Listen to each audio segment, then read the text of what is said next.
deuxième épisode du podcast sur la relation alchimique et,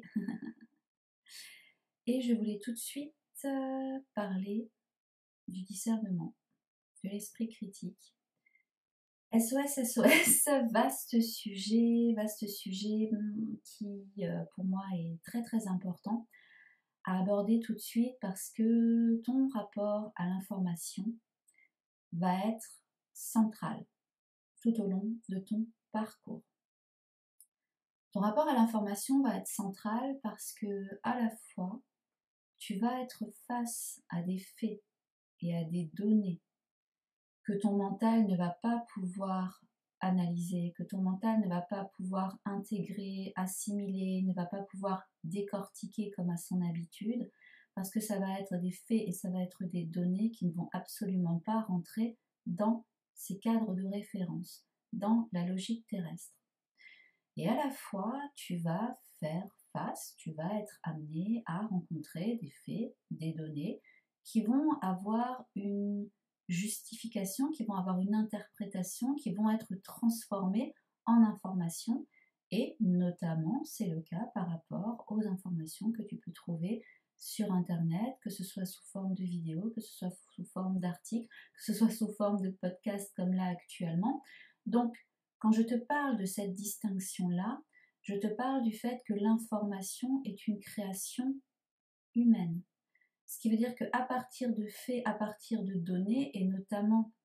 ce que je t'ai expliqué dans le premier épisode de ce phénomène énergétique en pleine expansion, il va y avoir des personnes qui vont interpréter telle et telle situation, interpréter telle et telle dynamique, interpréter tel et tel témoignage, telle et telle croyance, tel et tel de système de pensée par rapport à leur propre système de pensée, par rapport à leur schéma cognitif, par rapport à leur manière de comprendre et de conceptualiser le monde. Il n'y a pas qu'une intelligence, et quand je parle d'intelligence, je ne parle pas de ce côté, de cette forme d'amalgame qu'on peut faire avec l'intelligence, où on peut se penser supérieur aux autres. Je parle de l'intelligence cognitive qui fait que deux personnes n'ont pas forcément la même manière d'entrer, d'explorer, de analyser, de mettre des étiquettes justement sur ce qui, sur les objets, sur les situations de leur quotidien, et donc de se faire une, comme je te disais, une représentation de comment est-ce que le monde fonctionne, de comment est-ce que la réalité, de quoi est constituée la réalité. Donc il va y avoir ce qu'on peut appeler l'intelligence logico-mathématique, mais il y a aussi l'intelligence musicale, il y a l'intelligence spatiale, il y a l'intelligence émotionnelle, il y a différents types d'intelligence. En astrologie, ce rapport à l'intellect, ce rapport au mental, à la mémoire, à comment est-ce que tu penses, à comment est-ce que tu communiques, à comment est-ce que tu t'exprimes, à comment est-ce que tu te déplaces dans ton environnement-là pour justement essayer de mieux saisir comment est-ce que les choses fonctionnent, c'est notamment avec Mercure. Donc en fonction de, dans ton thème astral, où est Mercure, comment est-ce qu'il est aspecté aux autres planètes, dans quel signe il est, dans quelle énergie, est-ce que c'est plutôt une énergie de feu, est-ce que c'est plutôt une énergie de terre, tout ça, ça va faire que tu vas avoir une manière de fonctionner, une façon cognitive de fonctionner différente d'une autre personne. Et donc, du coup, ton mental, c'est lui qui va analyser, c'est lui qui va interpréter les faits, les données qui peuvent lui parvenir. Et donc là, ce qui est intéressant de mettre en lumière, en tout cas c'est là moi où je veux t'amener, c'est que ce parcours donc, te fait travailler sur la dualité séparation-réunion, mais comme je le disais dans le premier épisode, pas simplement par rapport à l'autre, mais par rapport à tous ces pans de ton existence où tu es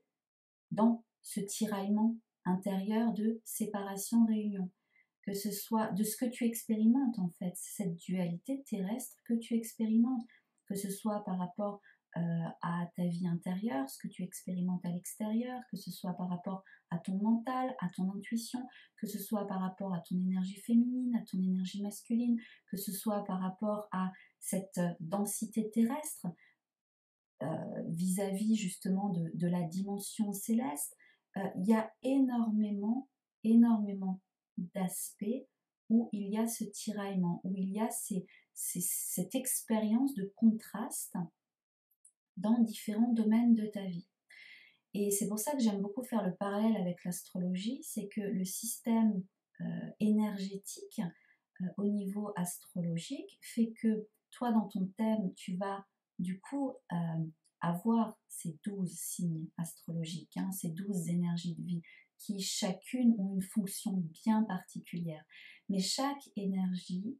chaque signe en fait fonctionne avec sa polarité opposée, ou plutôt sa polarité complémentaire. Et du coup, ça montre bien à quel point, c'est une belle représentation, à quel point il y a cet appel à grandir, à ouvrir sa conscience sur le fait que une chose existe, son contraire aussi, et l'objectif, la proposition évolutive, c'est justement de bien ressentir les deux, de bien les expérimenter, de bien les appréhender au mieux pour que toi, dans ton parcours personnel à toi, tu peux trouver le juste équilibre, sachant que l'équilibre parfait n'existe pas. Les polarités, les énergies sont en perpétuel mouvement. Donc par moment, tu peux osciller d'un côté, puis ensuite tu peux osciller de l'autre. Il y a vraiment cette idée en fait de mouvance à garder en tête. Et donc pour revenir sur ce sujet de l'esprit critique et du discernement, c'est que du coup, ce parcours-là, comme c'est quelque chose que tu vas expérimenter, que tu expérimentes, que tu n'as jamais connu jusqu'à présent, tu ne peux pas, ou le réflexe du mental, parce que le mental c'est un outil 3D, c'est un outil pour justement que tu puisses construire ta réalité terrestre, il y a le besoin en fait de pouvoir essayer de mettre des mots et de la compréhension sur cette expérience-là, mais il y a aussi, donc on va dire en astrologie ça va plus être la dimension Gémeaux, de pouvoir justement catégoriser, conceptualiser les choses, et en même temps il va y avoir tout un pan du parcours, tout un pan d'expérience, que ce soit par rapport aux synchronicités, que ce soit par rapport aux ressentis qui sont inexplicables, que ce soit par rapport à justement des aspects de ce que tu peux vivre qui ne font absolument pas sens, ni à toi, ni pour quelqu'un d'autre que tu vas le raconter, mais qui vont t'amener à connecter à quelque chose de beaucoup plus grand. Et ça, c'est intéressant de se rendre compte qu'en face de cette énergie Gémeaux, il y a l'énergie du Sagittaire. Et l'énergie du Sagittaire, donc Gémeaux-Sagittaire, on est dans l'axe de la connaissance et de la compréhension du monde. Avec le Gémeaux, ça va plus être le côté assez rationnel, on va essayer d'expliquer, on va essayer de théoriser des choses, mais tout en les expérimentant, avec un côté assez exploration, pour pouvoir enrichir justement son savoir et ses connaissances-là. Et en face, donc sa polarité opposée mais complémentaire, l'énergie du Sagittaire, qui là est la première énergie qui nous parle de faire une connexion entre les plans terrestres et les plans célestes, qui parle de faire une connexion avec justement cette sensation qu'il y a quelque chose de plus grand qui englobe le champ d'expérience humaine. Il y a quelque chose, donc l'énergie du Sagittaire va parler de cette quête en fait de sens, va parler de l'aspect justement de croyance, d'avoir foi en quelque chose. Et depuis toujours, l'être humain a cette énergie en lui, l'énergie de vie du Sagittaire, tu la possèdes, et l'être humain est animé par cette énergie de foi en quelque chose, qui va lui permettre par moments de dépasser ses limites et de se remettre à quelque chose de plus grand. Donc quand je parle de foi, il n'y a pas forcément de rapport avec la religion, ça peut être la foi en la science, ça peut être la foi dans la, comment dire, au niveau du cosmos, ça peut être la foi en soi aussi, essentielle, fondamentale. En tout cas, ce genre de choses qui vont faire qu'à un moment, même si tu n'as pas toutes les réponses, même si tu n'as pas toutes les explications que ton mental aurait besoin pour pouvoir quelque part se rassurer, et aussi quelque part pour pouvoir maintenir certains schémas de comportement qui sont délétères pour toi et qui devraient être amenés à être transcendés, et ben par moment, il y a cet appel, il y a cette énergie sagittarienne qui fait que, ok, tu vas rencontrer des situations, tu vas être face en fait à l'inexplicable. Mais comment tu fais alors pour avancer? Comment est-ce que tu fais pour te connecter à quelque chose de plus grand? Et la relation alchimique fait énormément travailler sur cet axe-là, Gémeaux-Sagittaire.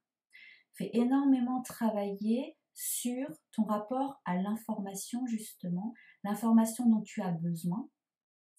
et comment est-ce que tu acquiers cette information-là, et comment est-ce que tu l'utilises. Et du coup, il va y avoir de l'information qui est déjà là, disponible tout de suite, et qui, du coup, comme je te le disais, est une création humaine, au travers donc, de ce que tu peux trouver sur Internet, au travers de choses qui vont te permettre un petit peu de confronter ton expérience par rapport aux propos des autres. Mais là où je mets quand même, où je dis SOS, attention, vigilance, c'est que comme c'est une expérience qui amène énormément de vulnérabilité par rapport à cette absence de compréhension, de connaissance, de fragilité finalement au niveau cognitif, parce qu'il y a une partie quand même, il y a quand même une partie de la psyché, enfin on pourrait parler d'effondrement psychique, où cette expérience-là fait qu'une grande partie de ton système de certitude ou de pensée, ou en tout cas comment est-ce que tu envisages la réalité, va s'effondrer et va te donner l'impression que tu ne sais plus rien, que tu ne sais rien, que tu n'as jamais su finalement quoi que ce soit, ou en tout cas que tu ne sais pas grand-chose. Et sur Internet, il va y avoir effectivement énormément de personnes qui vont parler donc de cette relation alchimique. Et pour rappel, que j'associe aux archétypes flamme jumelle, couple sacré, d'autres personnes parlent de couple universel, de lien alchimique, voilà, tout ça, tout ça. Mais au-delà de ça, effectivement, il y a ces personnes-là qui vont transmettre leurs connaissances, transmettre des informations particulières, transmettre des pistes, des clés, des outils, et donc qui vont ramener énormément de richesse informationnelle, mais aussi énormément de brouhaha, de bruit, de bruit. Ça s'appelle le bruit. Alors, petite parenthèse que tu comprennes aussi pourquoi est-ce que l'information me tient, ce rapport à l'information me tient énormément à cœur, c'est qu'en fait, j'ai un lien particulier avec l'information. Moi, il y a un côté où l'information, c'est sacré. Et depuis toujours. Hein. Alors voilà, quand j'étais gamine, j'adorais Tintin, j'adorais Colombo. Si tu es de ma génération, ça te parlera peut-être. Où justement, il y a le fait d'essayer d'obtenir les informations pour aider les personnes à comprendre, ou percer les mystères, ou en tout cas aider les gens à mieux comprendre, à vraiment apporter un maximum de ressources pour que les personnes puissent mieux évoluer dans l'environnement, ou puissent mieux comprendre, ou en tout cas puissent savoir. Alors c'est drôle parce que là, en tant qu'astrologue, je vois bien maintenant dans mon thème que c'est quelque chose d'inné, quelque chose voilà, qui fait que en termes des énergies de vie dans mon thème, ou des placements planétaires, voilà, c'est là. Et c'est pas pour rien aussi que finalement j'ai été amenée à faire des études en information et communication, que j'ai aussi fait un master en journalisme presse écrite, et également j'ai poussé aussi plus loin, c'est vraiment quelque chose voilà, qui m'apportait beaucoup. J'ai poussé plus loin avec un master recherche en sciences de l'information et de la communication. Et je te dis pas ça pour t'étaler mon pédigré ou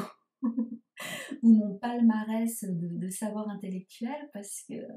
je souris, parce que je sais très bien que l'univers me pousse à lâcher tout ça, à lâcher ce besoin justement d'expliquer les choses de manière rationnelle, de me référer à des livres, de me référer à des conférences, de me référer à tout ça, ce sur quoi finalement j'ai toujours fonctionné, alors que là,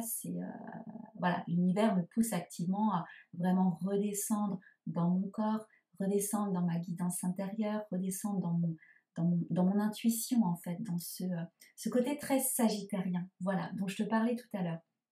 Mais du coup, c'est vrai que tout ce qui est thématique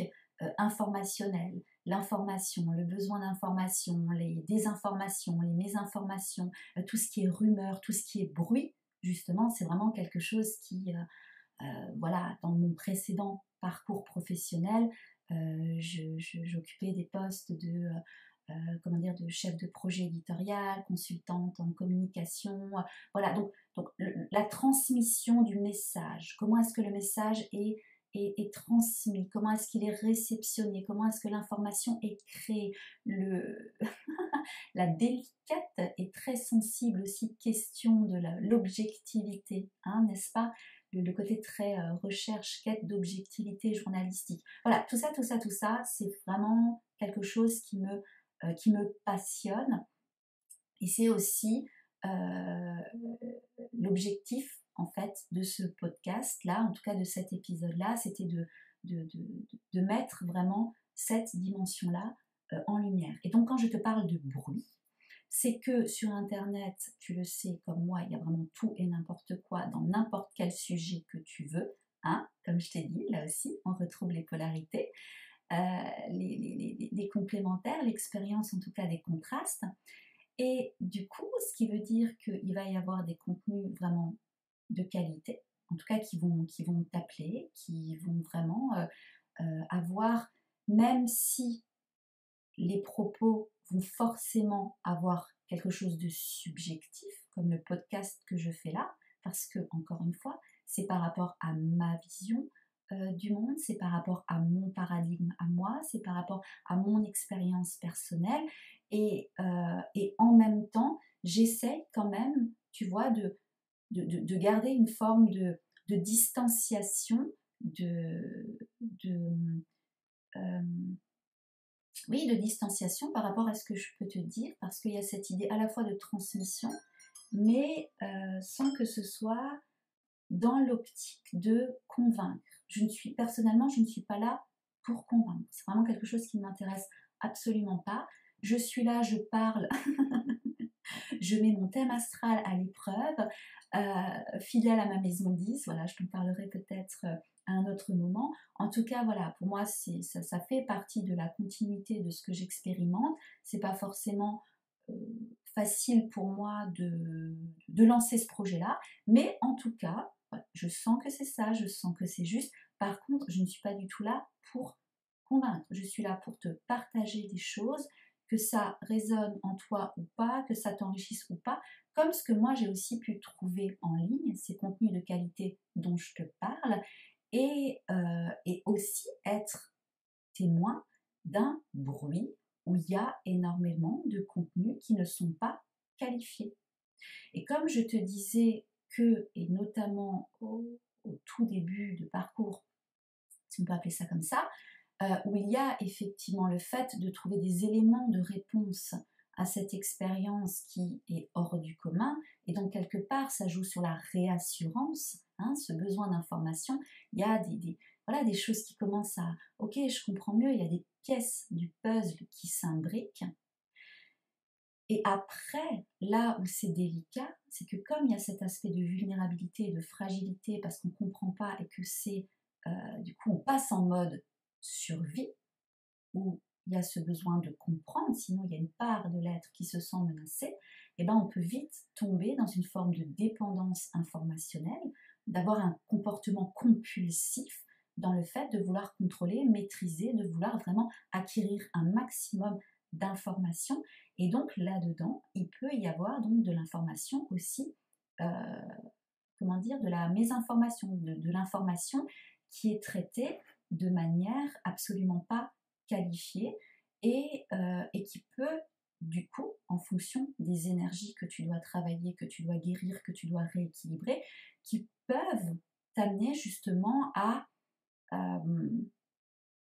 je mesure mes mots, mais je le dis quand même, vigilance à ne pas croire tout et n'importe quoi. Vigilance à ne pas penser que la personne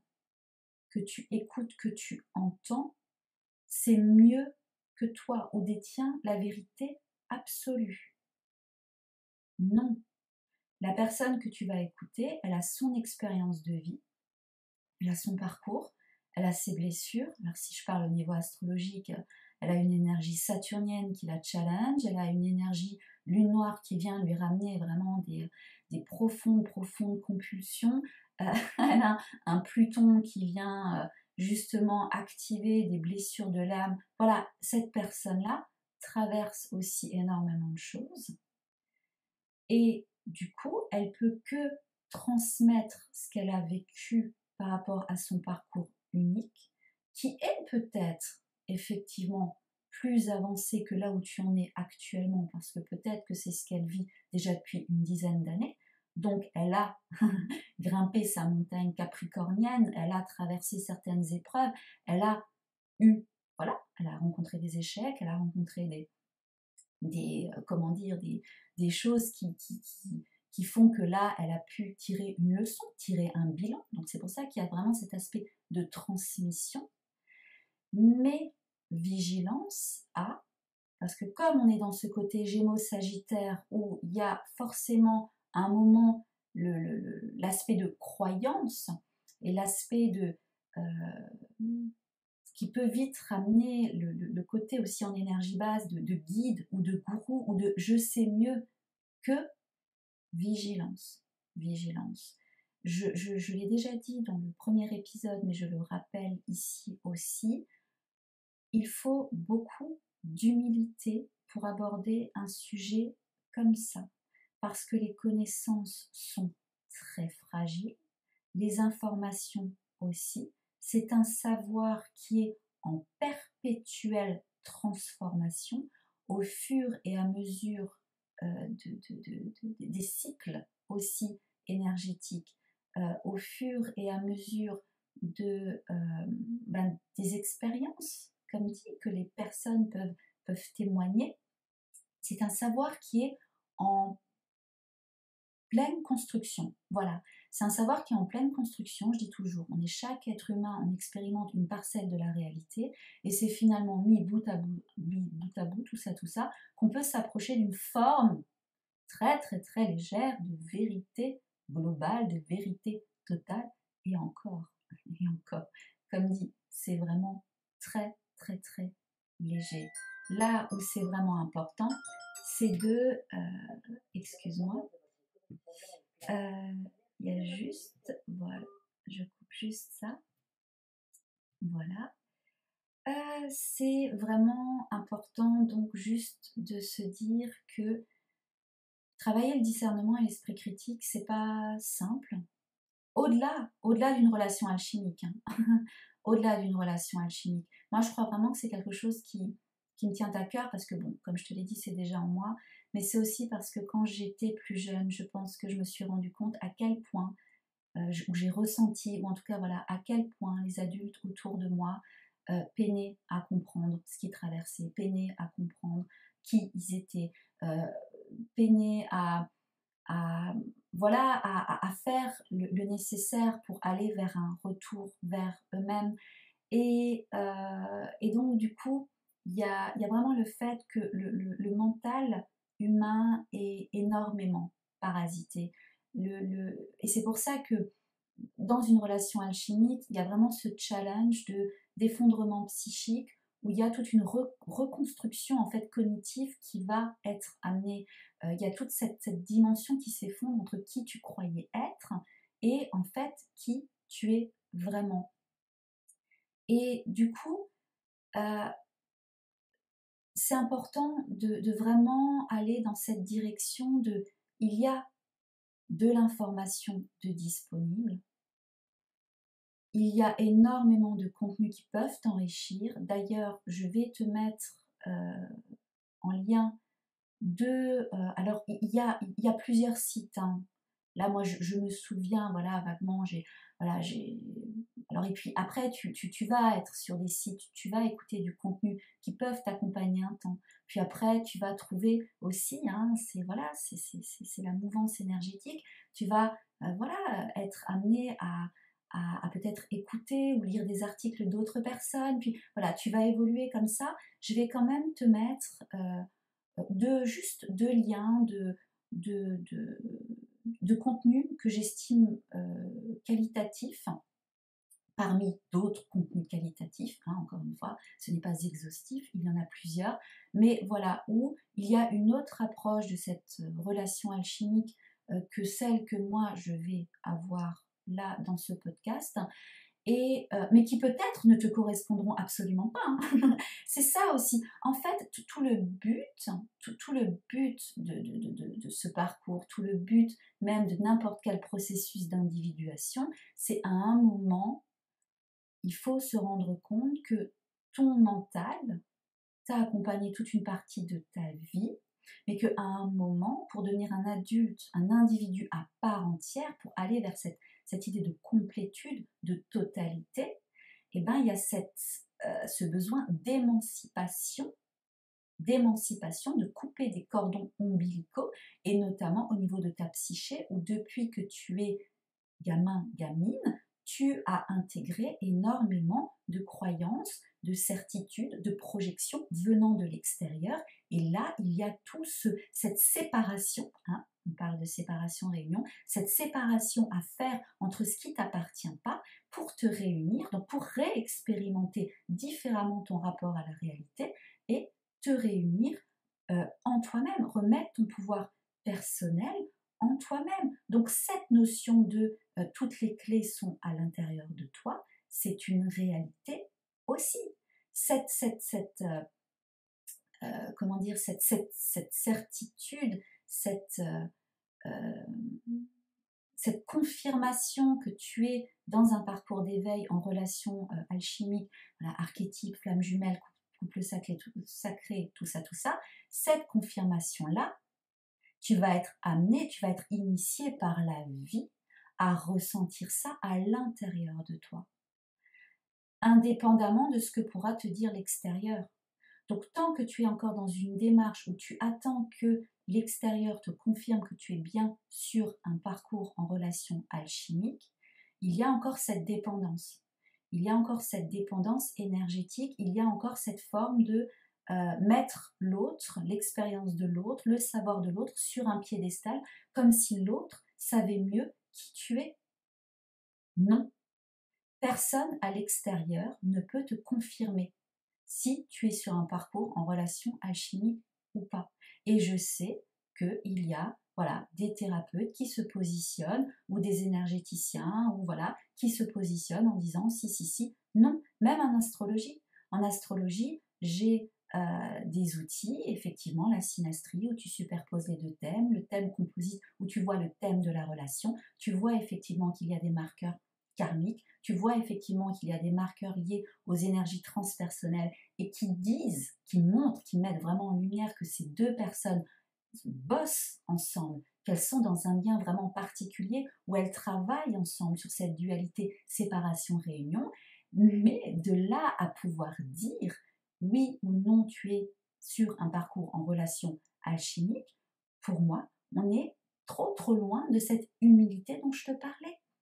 Et on est trop loin de cette initiation finalement sacrée de ramener la personne à se relier vraiment à elle-même, à trouver sa souveraineté intérieure. Et donc, cette énergie sagittarienne, pour revenir à ça, cette croyance, parce qu'on dit aussi que c'est un parcours de foi, c'est qu'à un moment, tu descendes de ton mental, tu ne peux plus rester au mental. Il y a tout cet aspect corporel, intelligence corporelle, où au fur et à mesure que les guérisons sont faites, au fur et à mesure que le parcours avance, au fur et à mesure que toi, tu es dans ton individuation, de retour à toi, que toi, tu es dans ce juste discernement avec les informations que tu perçois à l'extérieur de toi, mais aussi les informations que tu ressens à l'intérieur de toi. Comment est-ce que tu traites tes réactions par rapport à ton environnement extérieur? Comment est-ce que tu traites aussi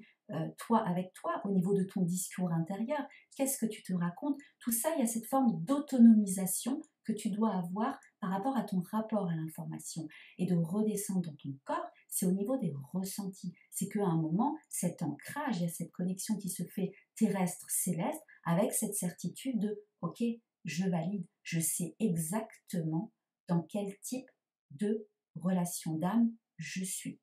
Et que la personne à l'extérieur te confirme ou t'infirme ça, c'est pas censé te déstabiliser. Voilà, c'est ce que je voulais partager avec toi. Et avant de terminer, je voulais juste encore te préciser quelque chose, c'est que quand on parle de discernement, quand on parle d'esprit critique, au niveau astrologique, on peut l'associer à l'énergie de la Vierge. Parce que je te parlais tout à l'heure énormément du mental, en astrologie, c'est la fonction mercurienne qui est liée, Mercure qui est la planète maîtresse de l'énergie des Gémeaux, mais aussi qui est la planète maîtresse de l'énergie de la Vierge, pour le côté justement de décortiquer, d'analyser, de discerner.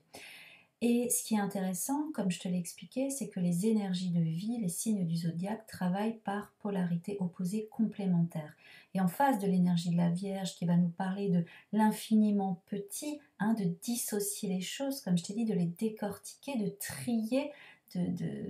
voilà, le bon gré de livret, ou je sais plus l'expression, comment est-ce qu'on dit. Bref, on s'en fout. Mais ce que je voulais te dire, c'est que le côté très micro de la Vierge, d'aller vers l'infiniment petit, et ben en face, on a l'énergie du poisson. On a l'énergie des poissons, et l'énergie des poissons, c'est l'infiniment grand. C'est la dissolution, c'est cette connexion entre tout.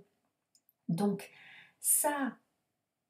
quand on parle de relations alchimiques, quand on est, du coup, on a quand même un pied dans la spiritualité, on a un pied dans l'invisible, on a un pied connecté à justement on ne sait pas trop qu'est-ce que c'est, et en même temps, du coup, si tu n'es pas équilibré dans cet axe, dans ces énergies vierges poissons, si il te manque le fait de cultiver, le fait d'avoir cette forme d'énergie de terre, d'ancrage de la Vierge, le côté quand même assez pragmatique, ou en tout cas un côté assez ancré, assez rationnel, assez de pouvoir justement aborder ce que tu peux recevoir, ce que tu peux percevoir comme information, mais en même temps avec un mental sain, parce que le mental n'est pas à détruire, l'ego n'est pas à détruire non plus, tu es incarné en tant qu'être humain, tu vis une expérience terrestre, tu as besoin de ton mental, tu as besoin de ton ego, et donc la fonction mercurienne du mental de la Vierge, d'analyser, de justement de trier les informations, de pouvoir participer à ce que je t'expliquais tout à l'heure, ta reconstruction cognitive pour mieux percevoir, pour mieux envisager et pour mieux définir, créer ta propre conception de la réalité, c'est justement en discernant. Ce parcours t'apprend vraiment énormément et te met dans des situations délicates et te fait traverser des périodes où tu apprends à être inconfortable aussi dans l'incertitude, où tu apprends à la fois être ancré, à la fois trouver les outils, les manières nécessaires de calmer ton système cérébral, de calmer ton système nerveux et en même temps de pouvoir t'ouvrir à quelque chose de plus grand. Et si tu n'as pas cette énergie vierge de terre, de discernement d'esprit critique, pouf, tu montes, tu compenses dans cette énergie poisson, tu bascules totalement dans l'énergie poisson, qui est l'énergie, donc le 12e signe du zodiaque, donc qui absorbe les 11 premiers signes, et donc qui représente vraiment cette énergie liée à l'âme, liée à l'amour inconditionnel, liée à la connexion universelle, et qui peut ramener des comportements clairement des distorsions où la personne est complètement perchée, où il y a une fuite de la réalité, une fuite des responsabilités, où du coup on peut justement absorber, il y a une forme de côté éponge psychique aussi, où on peut absorber des informations qui peuvent voilà, vendre un peu le côté voilà, un peu paradisiaque ou très fantasme, hein. L'énergie des poissons avec la planète maîtresse Neptune, on est dans ce côté, ça parle de l'énergie, j'y reviendrai, hein, de l'énergie, une des énergies transpersonnelles, on est dans le côté très lié à l'âme, lié au plan éthérique, mais aussi en énergie basse, Neptune, le côté très illusion, le côté très fantasme. Et là, on peut voir actuellement, justement, il y a beaucoup de personnes, il y a une espèce d'engouement comme ça, fantasmagorique sur la relation alchimique, voilà, archétype flamme jumelle, comme je te l'ai dit tout à l'heure, et où il y a une espèce d'engouement comme ça, et ça, c'est le côté très très neptunien, où on peut manquer de discernement, on peut être mal équilibré sur cet axe vierge poisson, et donc là se laisser tomber dans des formes d'illusion, ou en tout cas de se laisser berner aussi par des beaux discours, des discours qui font plaisir à une part de la personnalité qui est blessée et qui rêve ce côté intérieur où quelque part on rêve de se reconnecter, de se sentir vraiment unifié. C'est en nous, hein, l'énergie poisson, même si ton soleil est en bélier ou en balance ou voilà, en lion ou je ne sais où, cette énergie poisson, elle est en toi, elle vit en toi. Et en fonction de comment est-ce que Neptune est dans ton thème, voilà, il peut y avoir soit des facilités neptuniennes, soit des problématiques neptuniennes. Et c'est la même chose avec Mercure. Une personne qui est du coup trop cristallisée sur des énergies très vierges, à trop discerner, à avoir besoin de preuves, de certitudes, à avoir besoin de tout expliquer de manière très très vraiment cartésienne, voilà, et qui est coupée quelque part de cette connexion avec quelque chose donc de beaucoup plus émotionnel, avec quelque chose de beaucoup plus insaisissable, et ben pareil, cette personne, elle est coupée du coup d'une part de ces énergies qui lui permettent d'accomplir son potentiel de naissance. Donc voilà, je voulais juste terminer avec ça, c'est que le discernement, c'est très important, surtout donc, dans tous les domaines de ta vie, vraiment, vraiment. Mais particulièrement quand tu évolues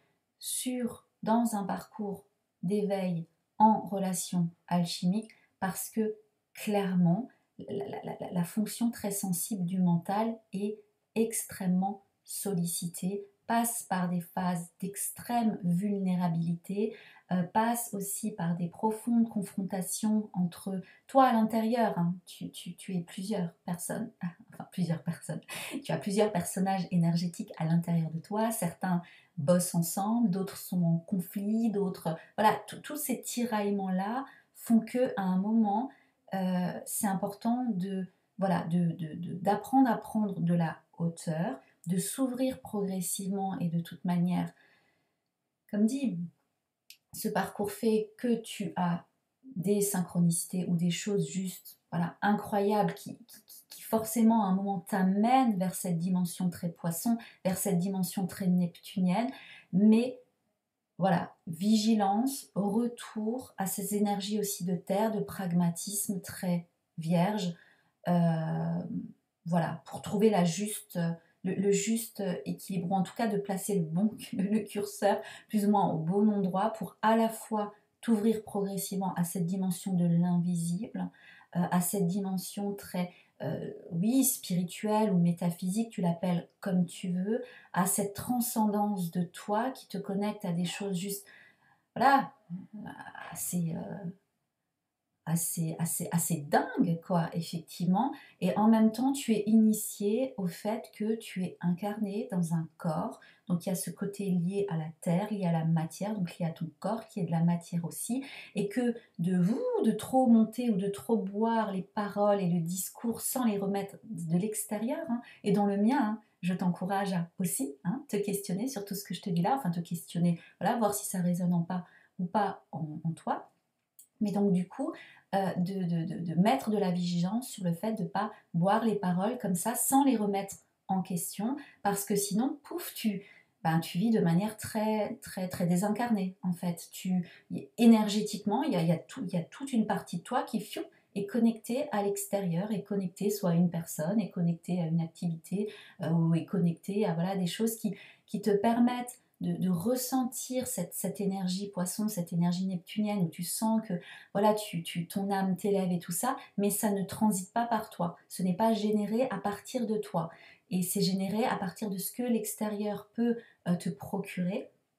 Alors que là, tout le but, l'apprentissage, c'est de pouvoir discerner que ce que tu expérimentes à l'extérieur te raconte des choses sur toi et que tu es en mesure, en capacité de générer énergétiquement, en fait, de pouvoir faire appel à certaines énergies et notamment les énergies transpersonnelles pour pouvoir co-créer ta réalité en conscience. Voilà, maintenant j'ai tout dit. Je te remercie beaucoup de m'avoir écouté et puis je te dis à tout bientôt. Salut, salut!